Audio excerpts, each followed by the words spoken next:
Cette vidéo est sponsorisée par ma propre entreprise. Découvrez Tellington, l'application de Superflame Studio qui vous permet d'écouter des fictions audio originales, pensées dès l'écriture pour être écoutées. Sur Tellington, vous retrouverez toutes les Superflame Stories et plus encore, avec des histoires qui n'ont jamais été diffusées sur YouTube. Les démons d'Hugo, qui racontent comment un jeune homme qui se met à entendre des voix se rend compte qu'il est l'hôte de 4 démons élémentaires. Un conte envoûtant, dans lequel vous croiserez Andrew Bennett. Talion l'exilé, qui est une parenthèse de la vie du propriétaire de porte sulfureux qui fut banni de son monde pour avoir commis de nombreux massacres. Toujours accompagné de son fidèle animal de compagnie Lumine, il accepte une mission dangereuse pour obtenir le pardon. La forêt sans fin. Une histoire aussi incroyable que dérangeante, dans laquelle un groupe d'adolescents se retrouve piégé dans une forêt peuplée de créatures magiques. Avec l'aide de la sorcière Nasméride, ils affronteront bien des dangers, dans l'espoir de trouver une sortie. Toutes ces histoires sont à retrouver dès maintenant dans Tellington. Les 3 premiers épisodes de chaque série sont gratuits. Vous pourrez également retrouver gratuitement l'intégralité des épisodes du calendrier de cette année, avec plusieurs heures d'avance sur les diffusions YouTube. Téléchargez dès maintenant Tellington. Le lien est dans la description.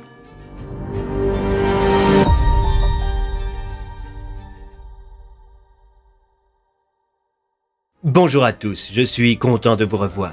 J'espère que vous allez bien, que vous avez apprécié l'épisode précédent et que vous apprécierez tout autant celui-ci. Servez-vous un petit chocolat chaud, installez-vous confortablement, fermez les yeux et laissez-vous guider par le son de ma voix. Mes amis, nous repartons ensemble pour le monde d'Egadia. Soyez les bienvenus dans le 20e chapitre de cette Superflame Story.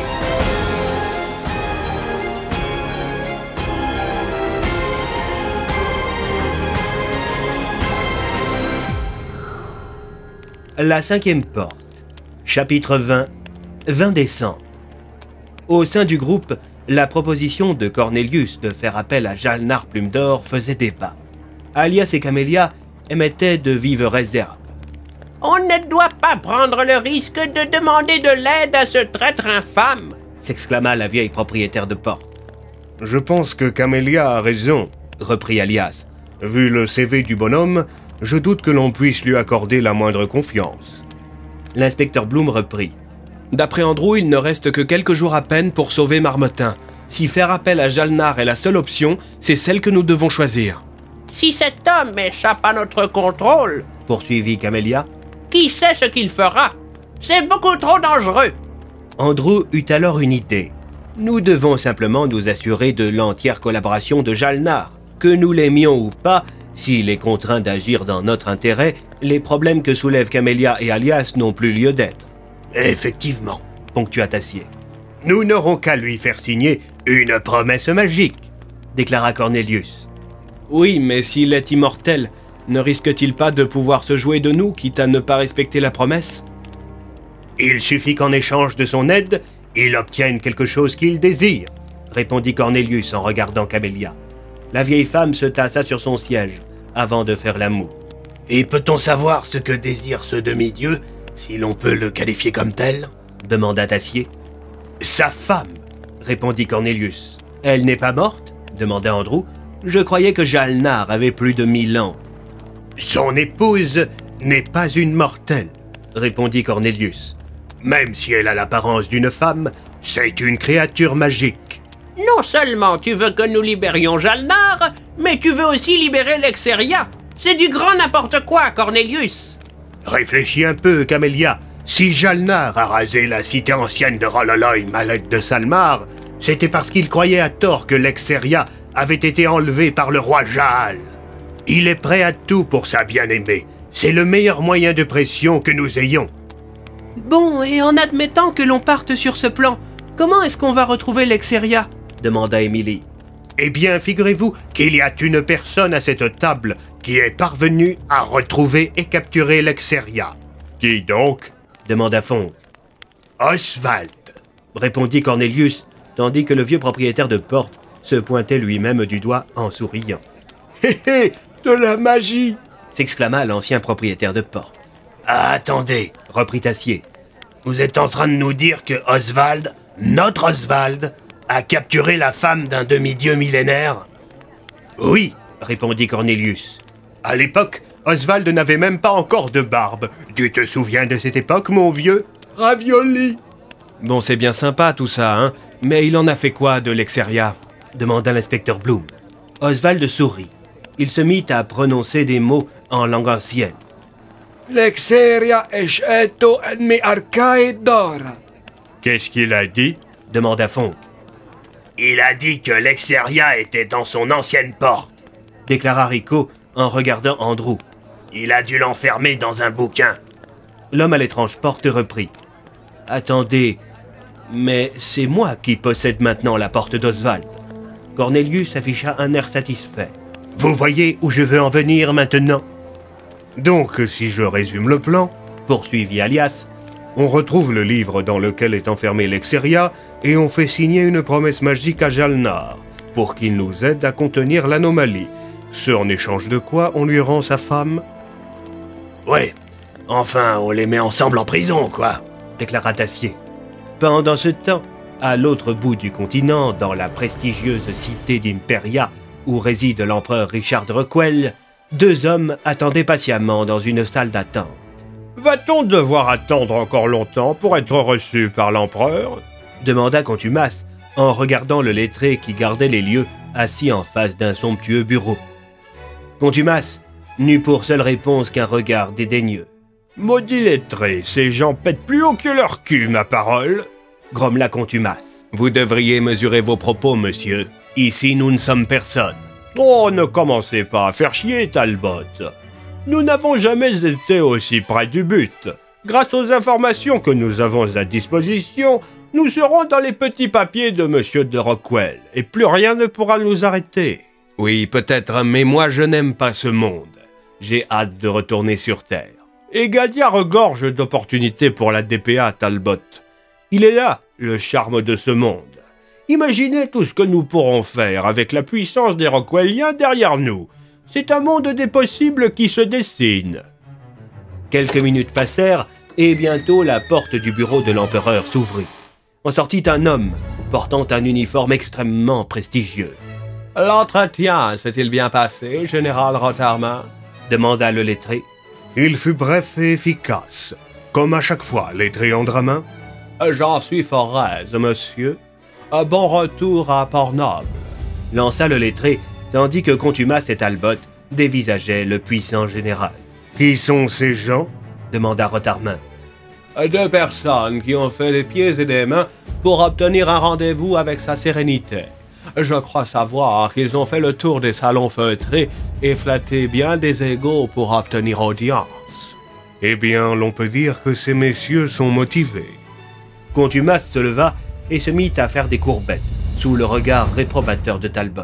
« Motivés, nous le sommes en effet, général Rotarmin. C'est un honneur de vous rencontrer. Nous n'avons en tête que l'Empire et ses intérêts. Eh bien, comme nous tous, n'est-ce pas? Qu'avez-vous de si important à dire à l'empereur? Navré, monsieur, mais cela ne vous regarde pas. Absolument tout en ce bas monde me regarde. Vous n'avez pas l'air de me connaître. Aussi, je vais passer outre votre insolence. Mais sachez que j'ai fait tuer des hommes pour un simple regard de travers. Tout le monde dans la salle déglutit. Le lettré se leva pour accompagner le général à la porte. Ce dernier parla à voix basse. Faites en sorte que ces messieurs ne puissent pas accéder à l'empereur. Si les informations qu'ils ont à disposition sont si intéressantes, je préfère les connaître avant Richard. « Fort bien, monsieur. En ce cas, je vais dire à monsieur de Rockwell qu'il n'a plus de rendez-vous aujourd'hui, et je vais demander à ses hommes de partir. » Content de pouvoir compter sur vous, lettré Andramin. Je vous suis tout acquis, monsieur. Tant que vous y êtes, faites suivre ces hommes. Tâchez de savoir où ils résident. Au même instant, Andrew était en train de fouiller dans sa porte en compagnie d'Oswald, de Cornelius et de l'inspecteur Bloom.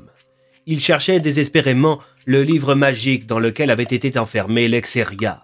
Seul problème, il y avait dans la porte d'Andrew des milliers d'ouvrages et Oswald n'était pas capable d'expliquer dans quel livre il avait enfermé la femme de Jalnar plusieurs centaines d'années plus tôt. « Allez, Oswald, essayez de vous rappeler, nom d'un chien !» s'exclama Bloom. « Ravioli !»« Non, pas Ravioli. On veut trouver le livre où se trouve l'Exeria.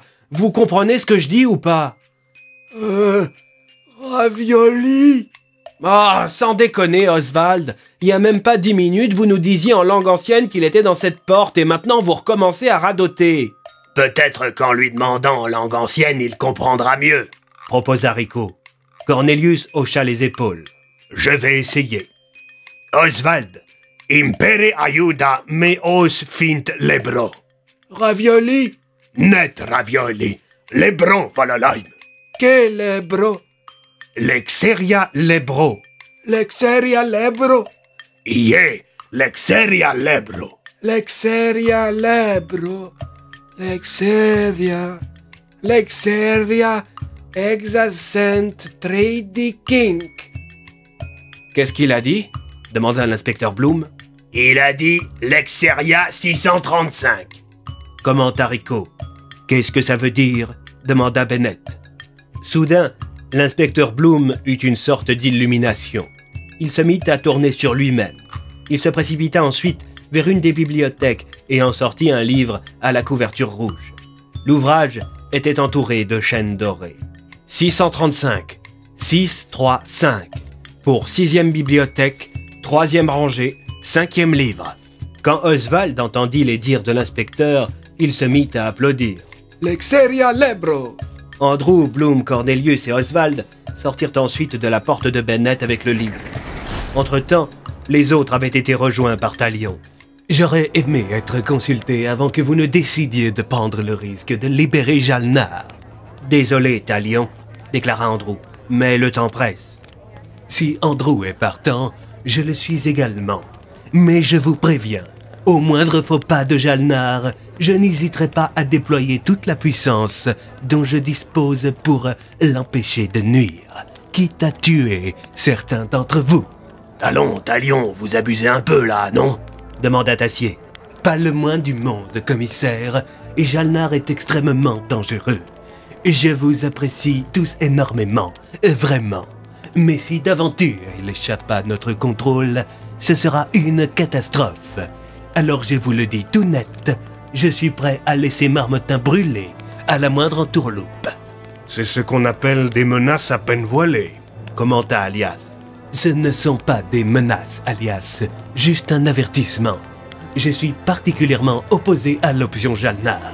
Mais vu que c'est la seule, je suis prêt à m'aligner sur vous, quitte à vous aligner en cas de pépin. Pendant ce temps, à Port-Noble, le général Rotarmin était en train de passer du bon temps dans sa luxueuse villa. Alors qu'il buvait une coupe de vin dans son salon, en compagnie de 2 ravissantes jeunes femmes, 2 soldats de la régulière débarquèrent avec 2 hommes qui portaient des sacs sur la tête. Le général Rotarmin demanda aux filles de quitter la pièce et claqua des doigts. Les soldats enlevèrent alors les sacs de la tête des 2 hommes qu'ils avaient capturés. Face au général Rotarmin se trouvaient Contumace et Talbot. Ils avaient été bâillonnés. « Tiens, messieurs, comment on se retrouve ?» lança le général avant de claquer de nouveau des doigts. Les soldats libérèrent la bouche des 2 captifs. « Pourquoi est-ce que vous nous avez fait enlever ?» demanda Talbot. « C'est à cause de vous, n'est-ce pas? C'est à cause de vous que nous n'avons pas pu parler à l'empereur, » poursuivit Contumace. « Vous êtes très malins, messieurs. Voyez-vous, bien que je sois le numéro 2 du régime, j'aime à penser que c'est moi qui tire la plupart des ficelles sur le continent. »« Et peut-on savoir ce que vous nous voulez ?» demanda Contumace. « Je veux tout savoir. Qui vous êtes, d'où vous venez, et surtout, qu'est-ce que vous vouliez dire à l'empereur? J'ai mené ma petite enquête et vous n'apparaissez dans aucun registre.